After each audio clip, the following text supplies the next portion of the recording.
আসসালামু আলাইকুম। মাইক্রোটেক বিডি সিস্টেমের পক্ষ থেকে আজকে আপনাদের জন্য নিয়ে এসেছি সুপ্রিমা ডিভাইসের বায়োস্টার 2 যে ওয়েব বেস সফটওয়্যারটি, এটির ইউজার ম্যানুয়াল টিউটোরিয়াল। আপনারা এই সফটওয়্যারটা ইউজ করতে হলে প্রথমত এটি একটি ওয়েব বেস সফটওয়্যার। এটি ব্যবহার করতে হলে আপনি যে কোনো ব্রাউজার থেকে লগ ইন করতে পারবেন।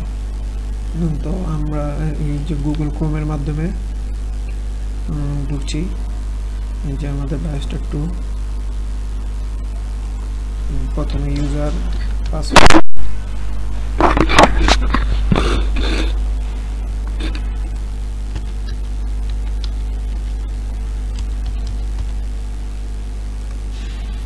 ইউজার আইডি পাসওয়ার্ড দেওয়ার পরে এই প্রথমে এই ড্যাশবোর্ডটি ওপেন হবে। এটা হলো আমাদের এই যে ডিভাইস কানেক্টেড আছে। তারপর প্রথমে আপনার ইউজারে যেতে হবে। ইউজারে যাওয়ার পরে আপনি যদি একটি গ্রুপ খুলতে চান এই ইউজারের ভিতরে, তো এই যে অ্যাড ইউজার গ্রুপ, এখানে এই জায়গার মধ্যে আপনার ধরেন দিলেন আইটি। এটা হলো মূলত একটা অ্যাক্সেস গ্রুপ।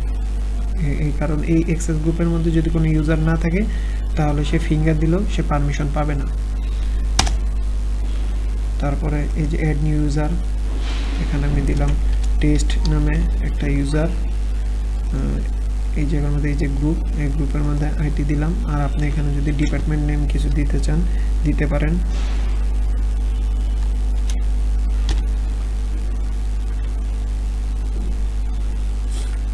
তারপর এখানে ফিঙ্গারে যাবেন। ফিঙ্গারে যাওয়ার পরে অ্যাড দিবেন। অ্যাড দেওয়ার পরে স্ক্যান, একটা ফিঙ্গার দুইবার দিতে হবে। এনরোল হয়ে গেছে। তারপরে এনরোল, এখানে কার্ড ম্যানেজমেন্ট আছে, কার্ড, এখানে কার্ড যাবেন। আপনার ওইখানে 4টা কার্ডের ফরম্যাট আছে, যে আপনার যে কার্ডের ফরম্যাট সেটা আপনি এখানে সিলেক্ট করে নেবেন। মূলত আমরা যে সব কার্ড ইউজ করি এটা আরএফআইডি, সেটা ওয়েগেন ফরম্যাটে গেলেই হবে 26 বিট। এখানে রিড দিবেন। এখানে রিড দেওয়ার আগে অবশ্যই ডিভাইসটা সিলেক্ট করে নেবেন। দিয়ে এনরোল হয়ে গেছে। এই যে দেখেন আপনার এখানে কার্ড নাম্বার শো করতেছে। এনরোল করার পর অ্যাপ্লাই। এটা কিছুক্ষণ এই এনরোল করার সাথে সাথে অটোমেটিক সিনক্রোনাইজ হয়ে যাবে। অনেক ইউজার হলে হয়তো বা 2-1 মিনিট সময় নিতে পারে। আপনি এটা চেক করতে পারবেন কিভাবে, এই যে মনিটরিংয়ে গেলেই দেখতে পারবেন। রিয়েল টাইম মনিটরিংয়ে যান, এখানে গেলেই দেখতে পারবেন এই যে আপনার ইউজারটা নিচ্ছে।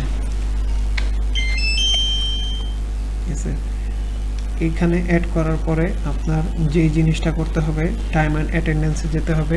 টাইম অ্যান্ড অ্যাটেন্ডেন্সে যাওয়ার পরে যদি কোনো ইউজারকে আপনি অ্যাড না করেন তাহলে তার রিপোর্টটা দেখাবেন।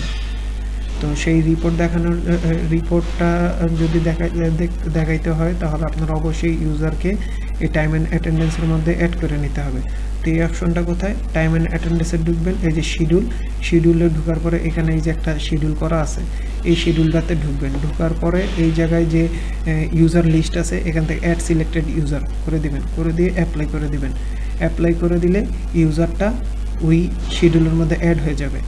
অ্যাড হয়ে যাওয়ার পরে আপনি পরবর্তীতে রিপোর্ট দেখবেন। এই যে পাশে রিপোর্ট আছে, এই রিপোর্টে যাবেন। রিপোর্টে যাওয়ার পরে আপনি এই ইউজার গ্রুপ, টোটাল ইউজার গ্রুপও সিলেক্ট করতে পারেন। চাইলে আপনি এখানে সিঙ্গেল ইউজার আছে, সিঙ্গেল ইউজারে ক্রিয়েট করতে পারেন, অ্যাড করতে পারেন। তারপরে এখানে আপনার ডেইলি সামারি, ইন্ডিভিজুয়ালি, তারপরে লিভ অপশনও আছে। আপনার যখন যেটা প্রয়োজন সেটা দেখতে পারেন। এখানে আপনি ডেইলি দেখতে পারেন, উইকলি দেখতে পারেন, কাস্টম দেখতে পারেন। কাস্টম দেখলে আপনি কত তারিখ থেকে কত তারিখ সেটা আপনি সিলেক্ট করে নিতে পারবেন। এই যে স্টার্ট ডেট, ইন ডেট। আর ডেইলি শিডিউল, ডেইলি রিপোর্টের মধ্যে আপনার ধরুন আমরা আজকের রিপোর্টটাই দেখব। আজকের তারিখ সিলেক্ট করা আছে, আপডেট রিপোর্ট, মিসিং আউট। এখানে একটা জিনিস,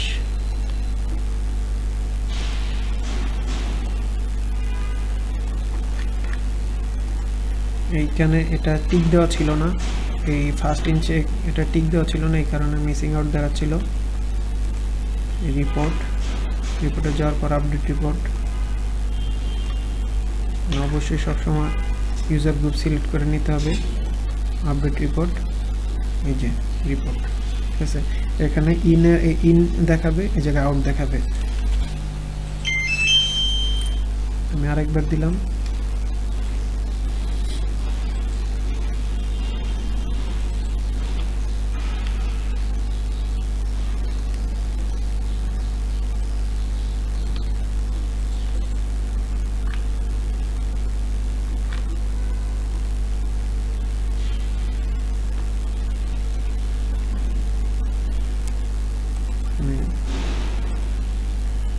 যদি কোনো কারণে ডিভাইস থেকে ডাটা আসতে লেট করে তাহলে সিঙ্ক ডিভাইস দিয়ে দিবেন। সিঙ্ক ডিভাইস দিলে যে নতুন ডাটা আসবে সেই ডাটাগুলো ডিভাইস এবং সফটওয়্যার দুইজনে সমান সমান করে নেবে। আবার রিপোর্টে গেলাম,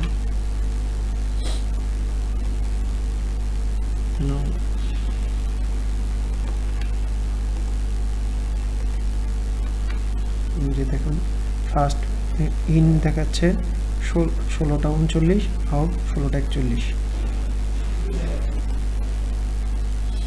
তো এইভাবে আপনি একটা ইউজার এই সিস্টেমে মেনটেন করতে পারেন।